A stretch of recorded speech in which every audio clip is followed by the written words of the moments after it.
Two new disturbing reports have emerged this week about the immeasurable power the president's senior advisor, Valerie Jarrett, now holds within the White House. Now, Jarrett has always been considered a close confidant of the Obamas, but it appears her power is expanding. Now, the first development comes to us courtesy of the Daily Caller, which previewed a brand new book that is coming out called Leading from Behind. Now, according to the excerpts, Valerie Jarrett pressured the president to cancel the operation to kill Osama bin Laden not once, not twice, but 3 times. And that's not all. The second report is from our own Charlie Gasparino, and according to a column that he wrote for the New York Post, when it comes to the economy, quote, the real administration power on these issues is senior advisor Valerie Jarrett, who shares the president's most absurd economic theories, like the virtues of raising taxes on job-creating small businesses, even in a time of economic distress. So now it appears that a former real estate CEO is our commander-in-chief's top national security and economic advisor. Well, that's comforting. And joining me now with more is the author of the #1 New York Times bestseller, Culture of Corruption, Malkin. The White House is denying these reports. Do you think this is possible? Is it that Valerie Jarrett is there because she shares the radical worldview of the president, and in that sense, she has his ear more than others? I think it's entirely plausible, and I also believe that Valerie Jarrett doesn't simply share Obama's views. She may be directing them. You may recall, Sean, that 3 summers ago I joined you in your studio to talk about all of the research from Culture of Corruption, and the one leading figure on his team that I singled out was Valerie Jarrett, the self-proclaimed brain of Obama. I mean, she was heralded as Obama's brain from the time that they were growing close and intimate together politically and ideologically in Chicago. This is somebody who is the ultimate Obama insider and is tight not only with Barack Obama, but Michelle Obama, of course. And I think that what makes her particularly dangerous is that toxic combination of radical left-wing ideology coupled with Chicago corruption. This is somebody whose name has come up many times in the probes from House Republicans and Oversight Committee members of all of the boondoggles and the billions that have been wasted on all of these crony companies. And her name has been cited specifically in all of that. And I think the other thing that is particularly worrisome is that, as you mentioned, she has become more and more visible as this campaign has gone on. She joined Twitter recently, and what was it that she was crusading for? Well, not only those disastrous tax hikes in a very dire economy, but also propagating all of this equal pay myth stuff to shill and pander to the left flank of the Democratic Party. All right, Michelle, you're known as a fierce fighter. You don't back down.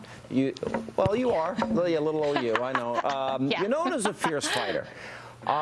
I'm wondering, what should Romney be learning as now he is experiencing these vicious attacks, the Chicago way, if you will? The president can't run on his record. That's all he's got left. They're attacking him every way and sideways, Bain Capital, war on women, all these things.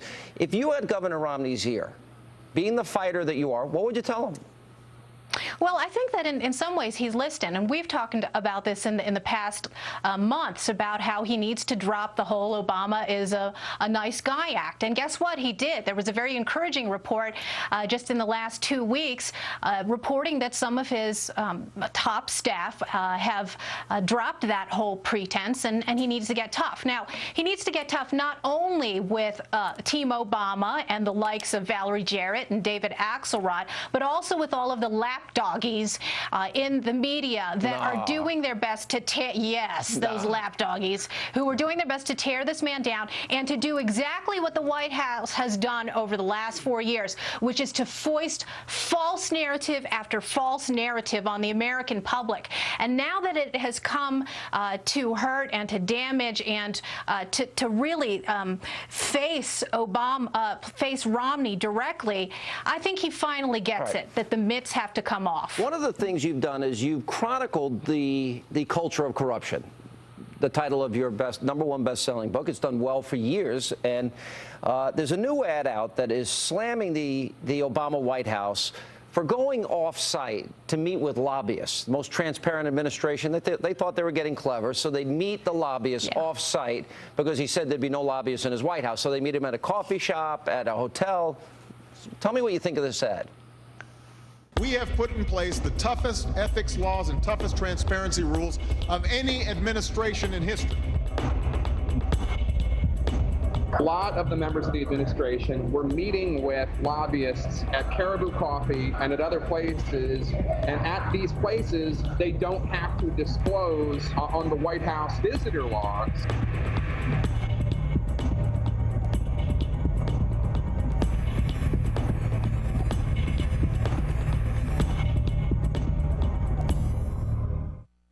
What do you think of that? Good ad. You got to hit them harder, even harder, and shed as much sunlight on the darkness that has reigned over the Beltway under the Obama administration as possible.